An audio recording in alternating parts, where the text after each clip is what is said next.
আসসালামু আলাইকুম সুপ্রিয় দর্শক, আশা করি সবাই ভালো আছেন। যারা আরব দেশে নতুন আসছেন বা আসার পরিকল্পনা করছেন তারা অবশ্যই ভিডিওটা শেষ পর্যন্ত দেখুন।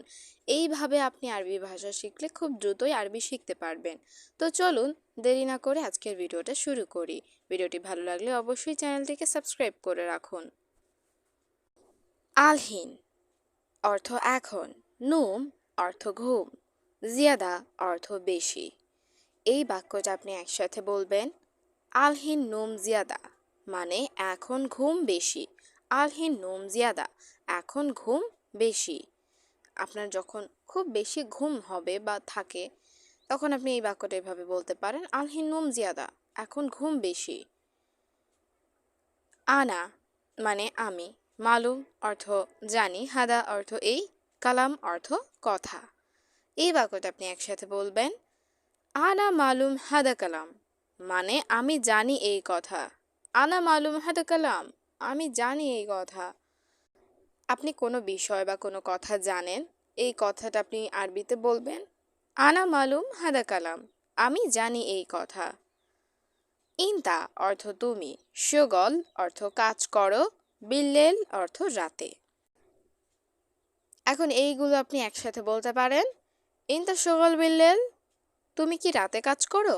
ইনতা শগল বিল্লেল, তুমি কি রাতে কাজ করো। যখন আপনি কাউকে প্রশ্ন করবেন যে তুমি কি রাতে কাজ করো, তো এই বাক্যটা আরবিতে বলবেন, ইনতা শগল বিল্লেল, তুমি কি রাতে কাজ করো।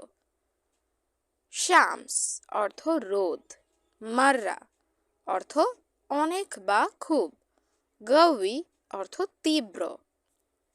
এখন এই বাক্যটা আপনি একসাথে বলতে পারেন, শামস মাররা গাউই, মানে রোদ অনেক বেশি। শামস মাররা গাউই, রোদ অনেক বেশি। আপনি মানে অনেক রোদ উঠেছে, তখন এই জিনিসটা আপনি আরবিতে বলবেন, শামস মাররা গাউই, মানে রোদ অনেক বেশি। কুল্লু অর্থ সব, নফর অর্থ লোক, জালান অর্থ রাগ করেছে।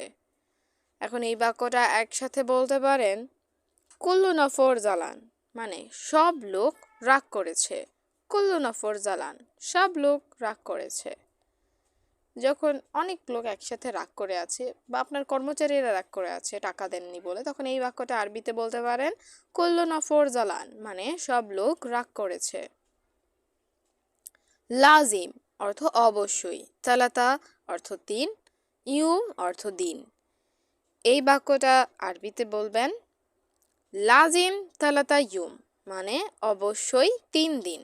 লাজিম তালাতা ইউম, মানে অবশ্যই 3 দিন। ধরুন আপনার কোনো কাজ 3 দিন লাগবে অবশ্যই, তো এই জিনিসটা আপনি আরবিতে বলবেন, লাজিম তালাতা ইউম, অবশ্যই 3 দিন। ইনতা অর্থ তোমার, রাজ অর্থ মাথা, খারবান অর্থ নষ্ট। এখন এই বাক্যটা একসাথে বলবেন, ইনতা রাজ খারবান, মানে তোমার মাথা নষ্ট। ইনতা রাজ খারবান, তোমার মাথা নষ্ট। আর যখন কেউ উল্টাপাল্টা কথা বলে তখন আপনি বললেন তাকে যে তোমার মাথা নষ্ট, তো এই বাক্যটা আরবিতে বলবেন, ইনতা রাজ খারবান, তোমার মাথা নষ্ট। মাফি মুশকিলা, মানে সমস্যা নাই। ইনতা অর্থ তুমি, আক্কেল অর্থ খাও। এই বাক্যটা একসাথে আপনি এখন বলতে পারেন, মাফি মুশকিলা ইনতা আক্কেল, মানে সমস্যা নাই তুমি খাও। মাফি মুশকিলা ইনতা আক্কেল, সমস্যা নাই তুমি খাও। আপনি কাউকে খাওয়ার জন্য ইনসিস্ট করলেন, তখন তাকে বলবেন যে সমস্যা নাই তুমি খাও। এই বাক্যটা আরবিতে বলবেন, মাফি মুশকিলা ইনতা আক্কেল, সমস্যা নাই তুমি খাও। আনা মানে আমি, সুগল মানে কাজ করি, মহল অর্থ দোকানে। এই বাক্যটা আপনি আরবিতে বোঝাবেন কিভাবে, আনা সুগল মহল, মানে আমি দোকানে কাজ করি। আনা সুগল মহল, আমি দোকানে কাজ করি। আপনি দোকানে কাজ করুন, এই জিনিসটা আপনি কাউকে বলবেন, তখন আরবিতে বলতে পারেন, আনা সুগল মহল, আমি দোকানে কাজ করি। সাহ অর্থ সঠিক, কালাম অর্থ কথা, আখু অর্থ ভাই। এই বাক্যটা আপনি একসাথে বলতে পারেন, সাহ কালাম আখু, মানে সঠিক কথা ভাই। সাহ কালাম আখু, সঠিক কথা ভাই।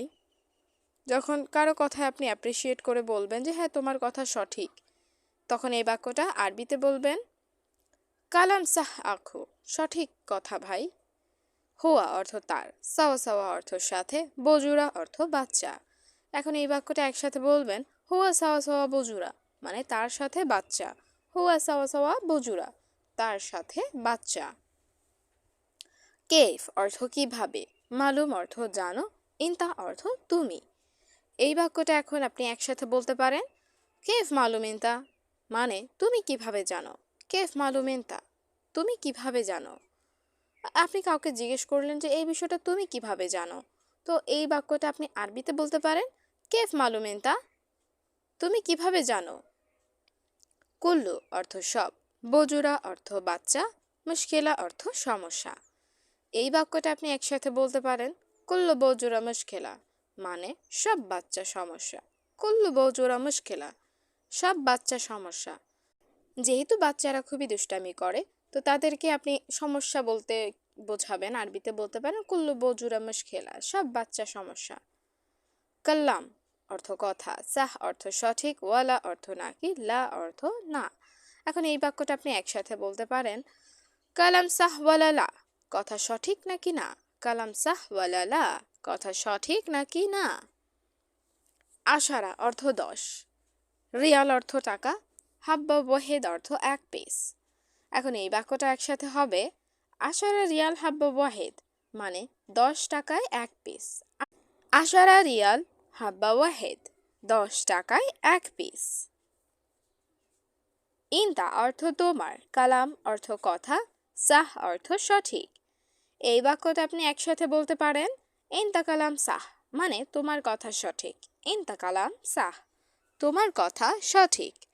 আপনি কারো কথা সঠিক বলতে এই বাক্যটা আপনি আরবিতে বুঝাতে পারেন, ইনতা কালাম সাহ, তোমার কথা সঠিক। আলহিন অর্থ এখন, আনা অর্থ আমি, মজুদ অর্থ আছি।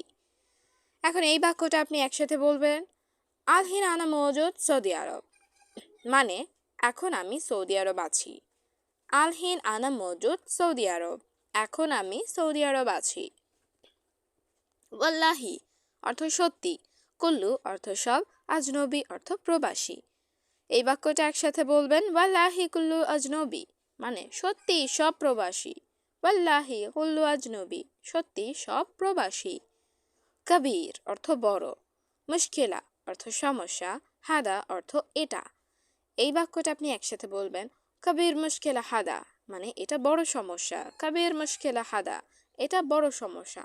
যখন আপনি কোনো বড় সমস্যার সম্মুখীন হন, তখন এই বাক্যটা আরবিতে বোঝাবেন, কবির মুশকিলা হাদা, মানে এটা বড় সমস্যা। মিন অর্থ কে, জালান অর্থ রাগ করে, গুল অর্থ বলো। এই বাক্যটা একসাথে হবে, মিন জালান গুল, কে রাগ করে বলো। মিন জালান গুল, কে রাগ করে বলো।